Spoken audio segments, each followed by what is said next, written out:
နေ့ကျွန်တော်ပြပြသွားမယ့်အကြောင်းကတော့ကျွန်တော်တို့ပတ်စံရတဲ့ဂျပန် TikTok ACC ကိုဘယ်လိုဖွင့်ရမလဲဘယ် VPN နဲ့ဖွင့်ရတာအဆင်ပြေလဲဆိုတာကိုပြပြသွားမှာဖြစ်ပါတယ်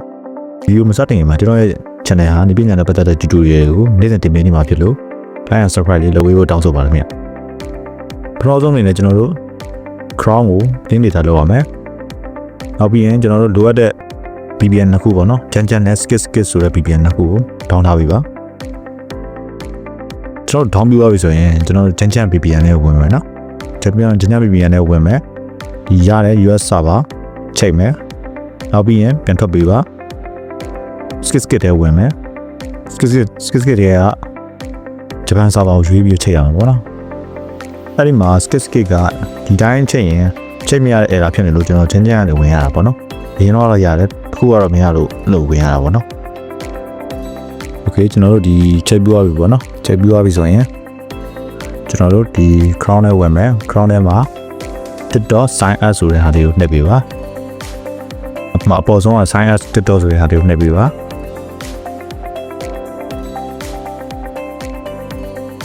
အဲ့မှာကျွန်တော်တို့ဒီနေရာမှာကြည့်လို့ရတယ်location in Japan ဆိုပြီးပေါ်နေတယ်ပေါ့နော်အဲ့တော့ကျွန်တော်ဂျပန်နေရာရောက်နေပြီပေါ့နော်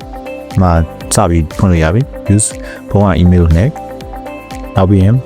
ဒီပတ်ဒီမှာတော့ session နဲ့ကြောင်ရပြီပေါ့နော်ကျွန်တော်ကြိုက်တဲ့ session နဲ့တက်တော့ထားလိုက်ရပါကိုယ့်ရဲ့ window ထားလိုက်ပေါ့ကျွန်တော်ကြိုက်လို့ထားလိုက်ပြီ email တော့မယ်အဲ့ email မှာကျွန်တော်တို့တစ်ခါမှမဖွင့်ရသေးတဲ့ Gmail ကိုယူပေးပါ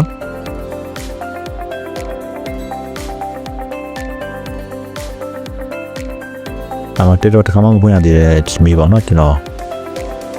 next ကိုနေပြီးတော့ password ထည့်ပါနော်ကိုကြိုက်တဲ့ကိုယ့်ရဲ့ password ထည့်လိုက်ပေါ့ password မှတ်ပေးရပါမယ် okay ကျွန်တော်တို့ password မှတ်ပြီးသွားပြီဆိုရင်ဒီမှာ code ကြလာမှာပေါ့နော်အဲ code ကဒီ Gmail ထဲမှာတွားယူရမှာပေါ့နော်ကျွန်တော်တို့ဒီ Gmail account ထဲကနေ545141ကျွန်တော်ထည့်လိုက်မယ်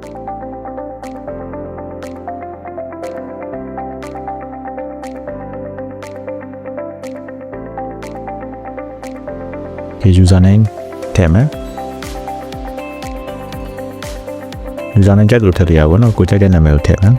ဒါပြင် sign up လိုက်တိုင်းကျွန်တော် Japan TikTok ကိုရပြီပေါ့နော်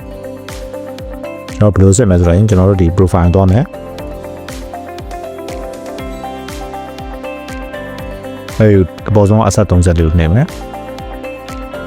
မန်နဲ့အကောက်ကိုနှိပ်မယ်ကောက် region Japan လို့ပေါ်တယ်ပါဒါဆိုကျွန်တော်တို့ Japan TikTok ကောက်ရပြီပေါ့နော်နောက်ပြီးရင်ကျွန်တော်တို့ဒီဟာကို main TikTok ကောက်တွေကိုဘယ်လိုပြန်ပြီးတော့ sign in လုပ်ရလို့နော် main TikTok ကောက်တွေဝင်မယ် TikTok app တွေဝင်မယ် email ကိုယူမယ်ကျွန်တော်တို့ email အခုဖတ်လာတဲ့ email ကိုယူမယ်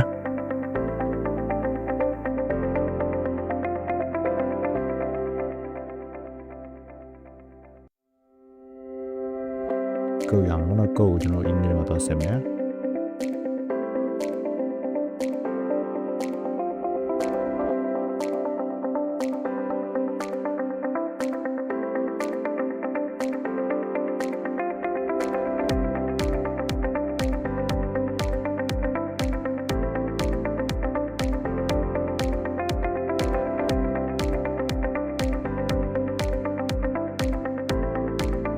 တဲ့ပြန်ကျွန်တော်ဂျပန်TikTok ACC လေးရပြီပေါ့နော်အားမဲ့တာ version တော့နေ့တည်းဖြစ်ပါစေ